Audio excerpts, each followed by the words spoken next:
Alright, I'm now en route to Busch Gardens. I just left Kings Dominion. Interesting, the parking lot, like, it's only been raining really like for a few minutes, and it's actually calmed down a bit already. But the parking lot, most of the parking lot actually had like about at least an inch or two of water on it. Because as I was driving out, you know, I was constantly pushing up water, and it was all rushing towards the gutters and everything.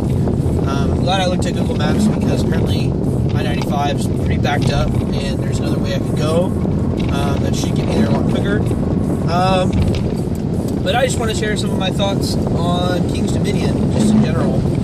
This is the second time that I've been to Kings Dominion, and my opinions are about the same. They haven't really changed. Kings Dominion it's a nice park. It's a good size. They have a lot of coasters. They have a lot of rides, a lot of coasters. I think they have exactly the same number as Kings Island, which kind of makes sense because they're sister parks. That being said, I think a lot of people would agree with me that there's kind of like 3 or 4 tiers of Cedar Fair parks.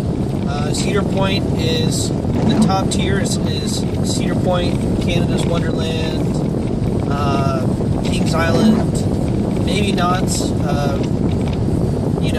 And maybe you could subdivide that even further and say that Cedar Point is kind of in its own tier of its own. Some people would probably say. And Kings Dominion, despite the size of the park and despite the amount of coasters that they have, I think it's kind of a tier below. And I think a lot of people would probably agree with that. I think maybe money-wise, the amount of money that the park brings in, I could be wrong, but I think that it's kind of in the level below Kings Island, actually, even though they're about the same size and they have about the same number of coasters. The problem with Kings Dominion is of all the coasters that they have one exception, in my opinion, exceptional coaster in I-305, which is Intimidator 305.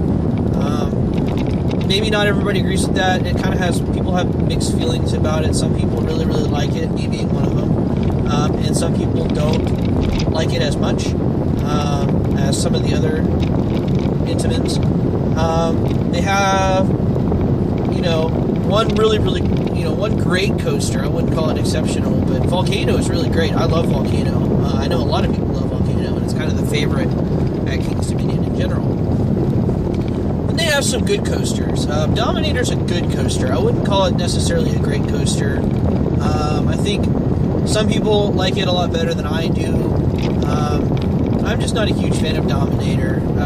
It's one of the bigger floorless coasters, but of the ones I've ridden 4 or 5 of them. Of the ones I've ridden, it's definitely one of the rougher ones, and it doesn't have a 0G roll, which I think is odd, and I feel like a floorless coaster should have a 0G roll. I'm a huge fan of 0G rolls. I like 0G rolls, and I like tight corkscrews whenever they are well executed. And this one doesn't have that. It's got a giant loop, which is actually one of the bigger loops. It has a Cobra roll, which I kind of think Cobra rolls are dumb. Cobra rolls don't really do much for me. Most Cobra rolls you bang your head on at least once, if not twice. So I'm not a huge fan of Cobra rolls. And then after that, it has the 2 corkscrews, which are pretty rough. The whole back half of the ride's pretty rough. But still, all in all, like, it's got some good forces. I would call Dominator a good coaster, not necessarily a great coaster. Some people might call it a great coaster. And then you have some other good coasters, or maybe average coasters. Like you have the Flight of Fear clone, which is the same one as that they have at Kings Island. It's the same one Six Flags has as outdoor rides with Joker's Jinx and Poltergeist at Fiesta, Texas. Those are good rides. I like them. I think the outside ones are better than the inside ones because they don't have the mid-course. And Grizzly's a good ride. I like Grizzly. It's probably in kind of the upper middle of my wooden coasters. I don't have nearly as many wood coaster credits as I do steel. But I still enjoy it, and I'm one that I'm okay with like a little bit of roughness on a wooden coaster, and it is rough. It's probably more rough than a lot of people would like, but it's a good coaster nevertheless. But the biggest problem is that Kings Dominion has a few coasters that are maybe even below average. Like Hurler, I don't think really anybody likes Hurler that much. The Racer's okay. The Rebel Yell, it's okay. It's not, a great wooden coaster, but it's okay. It's not bad. You have the Ricochet, which is a Wild Mouse, which is actually one of the better Wild Mouse coasters in my opinion, but still, it's a Wild Mouse. It's not much to be seen there. Backlot Stunt Coaster is actually, I guess that could go in the good category. It's a good little family launch coaster, so there's nothing wrong there. Then you had Shockwave, which is now defunct, so there's actually one less coaster than there was. Shockwave, I actually didn't mind Shockwave. I thought, it was an interesting ride.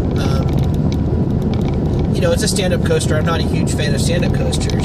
That being said, one cool thing with Shockwave was it actually has at least one, if not two, little moments of airtime, which is really kind of an interesting feeling when you're standing up. But overall, the ride's pretty uncomfortable, and most people didn't really like it that much anyway. So Kings Dominion, they have all these coasters, but really they only have a few that are actually really good or worth a visit. And most of the good coasters that they have, they also have at Kings Island anyway. Both the Flight of Fear and the Backlot Stunt Coasters are clones, and they have those at Kings Island as well. So all in all, Kings Dominion, it's a good park. I like it okay. It's definitely not my favorite park, but definitely a park that's worth a visit. Definitely a park that I will come back to in coming years, if for no other reason than to go on I-305. And it's kind of a park that is on the way to some other parks that are further south for me. But I had fun. It was a really light day. It was really easy to get things done. So I'm going to continue on to Busch Gardens, Williamsburg for the rest of the day.